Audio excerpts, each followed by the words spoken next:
So the big question is this: why should you set realistic expectations when dating? Today, I discuss 5 tips why this is so important. My name is Joan, Nwosu, and welcome to the Second Chances podcast, a love journey in black and white. So in today's fast-paced world, this dating world of swiping left and right, it's so easy to get caught up in romantic fantasies, we've all seen the movies, and unrealistic expectations. But setting the right and realistic expectations is so key to finding genuine connections that can lead to long-term happiness. So it's not just a quick whirlwind romance, it's the long-term relationships that we're really looking for. So here are some pointers on how you can start to do this. Well, the first is understanding your own needs and your own wants. Before diving into the dating scene, take some time to understand what exactly it is you're looking for. What do you need out of a relationship? What do you truly desire? What are your non-negotiables, your deal breakers? What are the qualities that you are willing to compromise on? Because we all know that no one is perfect. But it's important for you to know the things that are so key for you, that are non-negotiables, and be true to yourself. So by knowing yourself better, you can set more realistic expectations for potential partners. And like I always say, you can know when to just say no thanks and just keep moving. The second is recognizing red flags. It's so important to be very aware of red flags and warning signs very early on in the relationship. It's so easy to get carried away in the moment, again by this whirlwind, butterflies in the stomach, that you might start to overlook some red flags, or you might not even know that they're red flags, so you can't even recognize the patterns. But it's so important to make sure that you're constantly looking out for this and you're able to make the right decisions very early on in the relationship or in the dating relationship. Okay, so yes, it's okay to overlook some minor flaws, fine. It's okay to turn a blind eye to small things that don't really trigger you, upset you, or they're not deal breakers, fine. But when you see a major issue, a major red flag, there's no point thinking that, okay, maybe it's not what it is, or the person's going to change. No.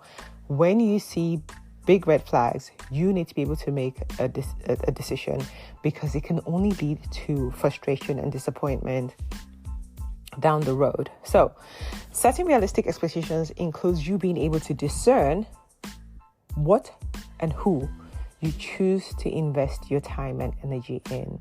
There's no point going on 12 dates when you already know that you are not vibing with this person. They've shown you parts of themselves that you know you can never live with. Don't keep expecting the person to change.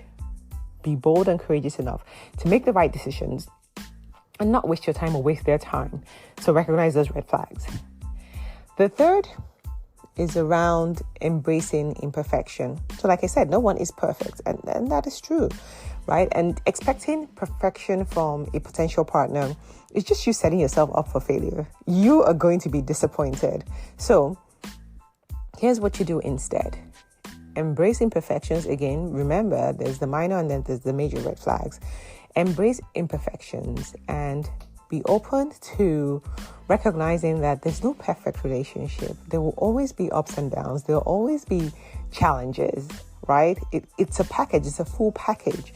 So you can't just expect to only get the good out of someone. You have to be willing to embrace the bad. But again, bad with a small b, not with a capital B. So when you're being able to embrace both sides of the person, so their strengths and their weaknesses, builds to a stronger and more resilient connection, because now it's not someone faking it or you faking it. You're both able to show your authentic selves and be willing to accept that person as they are.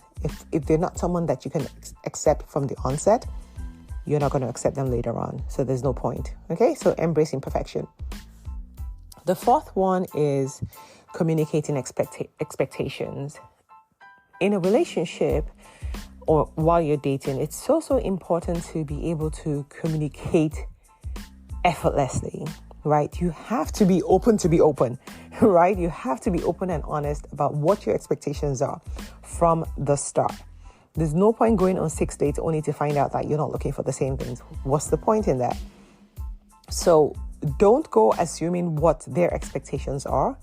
Be willing to state what your expectations are and ask them about their own expectations, right?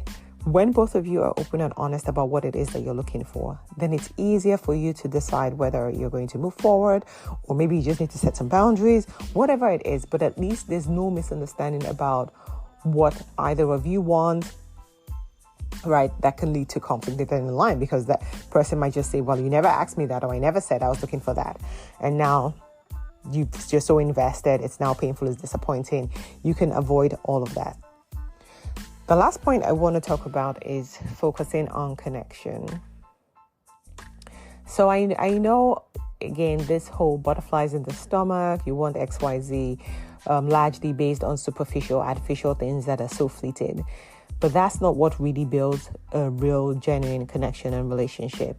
Focus more on compatibility, right? How are you compatible? Do your values align? Do you have the same worldviews, right? Instead of just chasing this superficial things or what society has said an ideal partner looks like, focus on finding someone that shares your own values, that shares your own goals of what a relationship should look like, that shares your own vision for the future, a similar vision, so that way you're both on the same trajectory, right? Not two people working in opposite directions. No, you're both heading towards the same thing. Compatibility, like I've said a million times, is so key. Compatibility trumps love every single day. So being able to go in, focusing on this connection, on the right type of connection, will lead to a more successful relationship, will lead to a deeper connection, and will lead to your overall happiness in the relationship moving forward. So it's very important to be able to set realistic expectations. I know as we go older, we're less forgiving, we're less tolerant, but we have to be realistic as well. And I've just shared with you five tips on why it's important and how you can go about being more realistic when you're in the dating game. It's not about lowering your standards. It's not about compromise, but it's more about approaching relationships with the clarity, the mindset, and being honest and open about what it is that you want. That way you don't set yourself up for disappointment. But in the same vein, you're also being realistic about what you should be focusing on, right? It's not so much about what is available. Everything is available. It depends on what it is that you're looking for and what it is that you're open to. So if you focus on the right things, then you will attract the right kind of people. If you still focus on the superficial things, then guess what?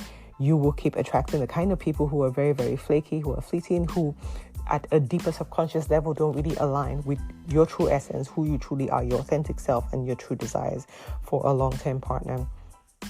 So today I want to encourage you. So as you step into the dating game, the dating pool, the wild, wild west, be open, right? Be open, knowing that you're not perfect. There's no perfect person out there. There's no perfect relationship. Focus on genuine connections. Be aware of red flags. Don't think that they just, it's just a red flag. It's not going to be there forever. No, it is. It's going to multiply, actually.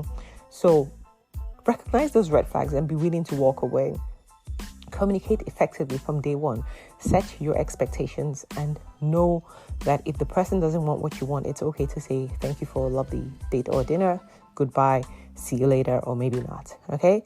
And then lastly, like I said, just focus on creating genuine connections. That should be the foundation for a fulfilling, happy, loving, genuine, long-term soulmate relationship. Well, that's what I wanted to share with you today.